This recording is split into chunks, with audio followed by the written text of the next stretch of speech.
The Phoenix Coyotes are in the Stanley Cup playoffs for the third straight year, and that means the return of the whiteout. We've got differing opinions on the Yotes postseason tradition, and we'll share them in this edition of the Arizona Sports Face-Off next.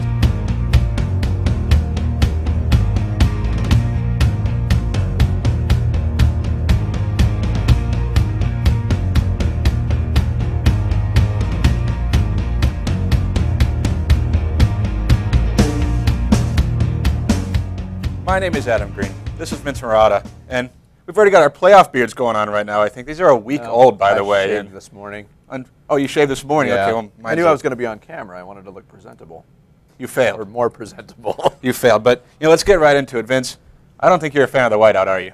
I'm not a fan of the whiteout for a number of reasons. First and foremost is because let's say your family had a Christmas tradition, and every year that tradition, when you played it out, ended in some horrible mishap. Would you continue the tradition?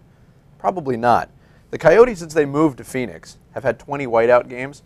They're 6-14 in those games. It's a losing tradition. Yeah, it looks cool, but the whole point is to be intimidating and to actually throw off your opponent, and that obviously at 6-14 isn't working. I disagree that it's to throw off the opponent to make it more intimidating. A whiteout is for the fans. It's for everyone else. The energy in that arena that you get. You've been to whiteouts before. I've been to whiteouts before. They are fun. They're better than a regular playoff game because everybody's wearing the exact same color. You look around the arena, you look around the stadium, and everyone looks the same. It is a cool sight for the fans. And I think the players, they're just happy to have a full arena. They don't really care what color everyone's wearing, and it's not going to be intimidating or an advantage because both teams are playing in the same arena with the same standard. I have to question what kind of fan you are if you're thinking, wow, this is great. We lost 7-2, but everybody was wearing white. What a great time.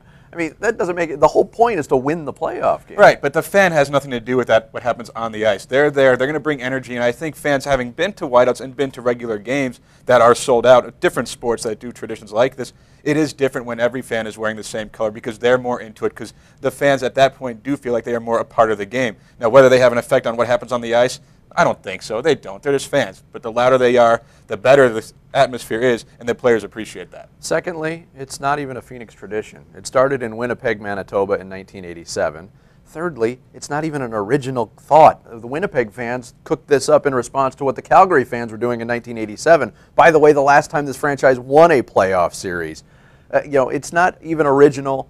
Winnipeg has a hockey team again. Let's come up with something different. If you need a gimmick or a tradition to get fans through the seats, through the turnstiles for a playoff game, that might be a problem in itself. But see, it doesn't matter that other teams do things like this. It's about what happens in your arena on that given night. And plus, on the bright side, when everyone's wearing white, it makes it really easy to identify the other team's fans when they're out there. Because the guys who aren't wearing white, it's like, you guys are rooting for the Blackhawks. You guys are rooting for the Red Wings like these two. You know who they're rooting for. You can pick on them. You can throw stuff at them. You can do whatever you want to them because you can identify who they are. Well, and my last point on this, and this is the silliest point of all. I can't wait. So all these fans are encouraged. Wear white head to toe. Paint yourself if you want to. Wear the white tux. Blend in with the rest of the crowd. All right, so Coyotes fans abide by that. They show up wearing their white, and they root for a team that on the ice is wearing red head to toe because of NHL uniform rules. That is absolutely asinine. Or are you supporting a red out then? Is that what you want? I'm supporting anything different. The whiteout is played out as far as I'm concerned. It hasn't worked. The whole point is to, again, and I don't want to go in a circle here, it's to create an atmosphere. Yeah, it looks really cool, and I'll be there tonight and throughout the series, and I'll admire the visuals of it, but you want to walk away with a win, and it hasn't helped the Coyotes or the Winnipeg Jets previously win playoff series. Well, they're not losing games because everyone's wearing white. They're losing games because they haven't been as good. So if they're the good team, if they're the better team, they will win and everyone will be wearing white. It's like, the Bear argument. This keeps Bears away. No, it doesn't matter. Everybody's going to be wearing white in the stands. The players are going to be on the ice playing. They're mutually, they're different. That doesn't matter. Sports traditions by teams usually get carried on because of winning. Just my thought. Not in Phoenix. Well, that is true. That might be a face-off for another day. So we've spoken on the whiteout. What do you think? Are you in favor of the whiteout, or is it played out? Go to arizonasports.com, find the face-off page, and have your voice heard as we've had our voices heard. For Adam Green, I'm Vince Marotta. We'll see you next time on the Arizona Sports Face-Off.